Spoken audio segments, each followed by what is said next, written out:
साल 2011। सोचिए, भारत ने उस साल एक बहुत ही बड़ा काम किया, अपने हर एक नागरिक को गिनने का काम। ये इंसानियत के इतिहास की सबसे बड़ी कवायदों में से एक थी। तो आज हम 2011 की भारतीय जनगणना के उन आंकड़ों के पीछे छिपी कहानी को समझने वाले हैं।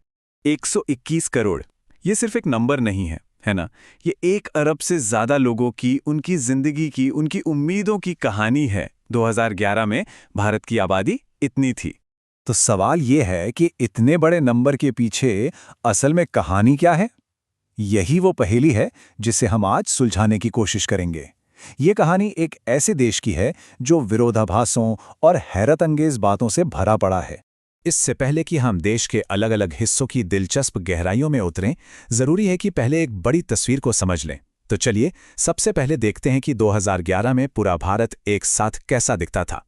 देखिए, ये कोई आम गिनती नहीं थी। ये देश की 15वीं जनगणना थी और आज़ादी के बाद 7वीं। और इसका मोटो, हमारी जनगणना हमारा भविष्य, अपने आप में सब कुछ कहता है। मतलब ये सिर्फ लोगों को गिनना नहीं था, बल्कि ये देश के आने वाले कल का एक नक्शा तैयार करने जैसा था। पहली नजर में एक दशक में 17.7% की ग्रोथ बहुत ज्यादा लगती है ना? लेकिन असली कहानी कुछ और है। कहानी है धीमे होने की। ये पिछले दशक के 21.54% से एक बड़ी गिरावट थी। ये उन शुरुआती संकेतों में से एक था कि भारत की आबादी बढ़ने की रफ्तार अब थोड़ी थम रही थी। राष्ट्रीय स्तर पर देखें तो तस्वीर काफी सीधी सादी थी। करीब 51.5% पुरुष और 48.5% महिलाएं। लेकिन जैसा कि हम आगे देखेंगे, ये तो सिर्फ एक औसत है और असली कहानी तो इन औसतों के अंदर छिपी हुई है। और बस यहीं से कहानी असल में मजेदार हो जाती है। अब हम राष्ट्रीय औसत से जरा हटकर उन राज्यों को देखेंगे जहां भारत की असली विविधता और जबरदस्त विरोधाभास खुलकर सामने आते हैं। जरा एक पल के लिए इस बारे में सोचिए।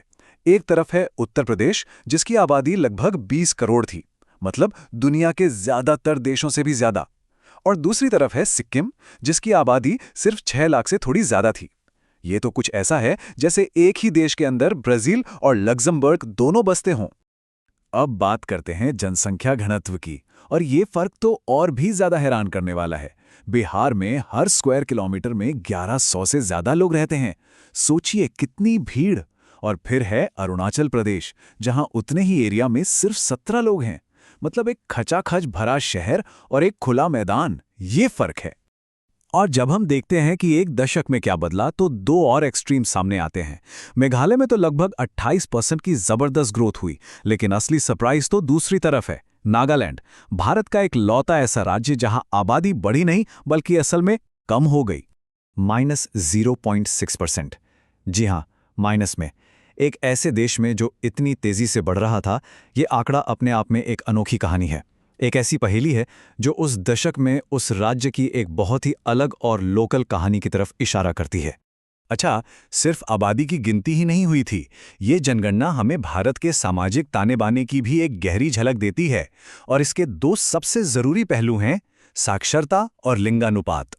तो आगे बढ़ने से पहले ये समझ लेते हैं कि लिंगानुपात या सेक्स रेशियो होता क्या है। इसका सीधा सा मतलब है हर 1000 पुरुषों पर कितनी महिलाएं हैं। 2011 में पूरे देश का एवरेज था 943, यानी पुरुषों के मुकाबले महिलाएं कम थीं। लेकिन फिर से, ये तो बस एक एवरेज था। जमीनी हकीकत देखिए। एक तरफ केरल, देश का इकलौता बड़ा राज्य जहां पुरुषों से ज्यादा महिलाएं थीं। हर 1000 पुरुषों पर 1084 महिलाएं। और दूसरी तरफ है हरियाणा, जहां यह आंकड़ा सिर्फ 879 था। कितना बड़ा फर्क है ना? ये एक गहरी सामाजिक चुनौती की ओर इशारा करता है। अब बात साक्षरता की। 2011 में देश का ओवरऑल एवरेज था 73%। सुनने में ठीक लगता है, पर जब हम इसे तोड़कर देखते हैं तो एक बड़ा गैप नजर आता है। पुरुषों में लिटरेसी रेट था करीब 81%, पर महिलाओं में ये सिर्फ 64.6% था। और राज्यों के स्तर पर तो ये खाई और भी चौड़ी हो जाती है। केरल, जो लगभग 94% की लिटरेसी के साथ सबसे ऊपर था, वहीं बिहार में ये आंकड़ा था सिर्फ 61.8%। ये भारत के अंदर ही शिक्षा के मौकों में मौजूद जमीन आसमान के फर्क की एक कड़वी सच्चाई है। तो इन सभी नंबर्स, इन सभी कहानियों का आखिर मतलब क्या है? चलिए 2011 की जनगणना से जो मुख्य बातें निकल कर आईं, उन्हें एक साथ समेटते हैं। संक्षेप में कहानी ये है कि 2011 में भारत एक बहुत बड़ा देश था, जिसकी आबादी बढ़ तो रही थी, पर अब रफ्तार धीमी हो रही थी। ये एक ऐसा देश था जिसके अंदर ही कई देश बसते थे। जनसंख्या, घनत्व, विकास, हर चीज में जबरदस्त फर्क। सामाजिक मोर्चे पर कुछ अच्छी खबरें थीं तो कुछ बड़ी चुनौतियां भी थीं, और हां, नागालैंड जैसी एकदम अनोखी कहानियां भी थीं। और ये सब हमें वापस उसी मोटो पर ले आता है, हमारी जनगणना हमारा भविष्य। ये आंकड़े सिर्फ ये बताने के लिए नहीं थे कि हम कहाँ थे, बल्कि ये समझने के लिए थे कि हमें आगे कहाँ जाना है। लेकिन यहाँ एक बड़ा सवाल खड़ा होता है। ये सब 2011 की बात है। एक दशक से भी ज्यादा का वक्त बीत चुका है। इतने सालों में भारत कितना बदल गया है। आंकड़ों का अगला सेट जब आएगा तो वो भारत की कौन सी नई कहानी सुनाएगा?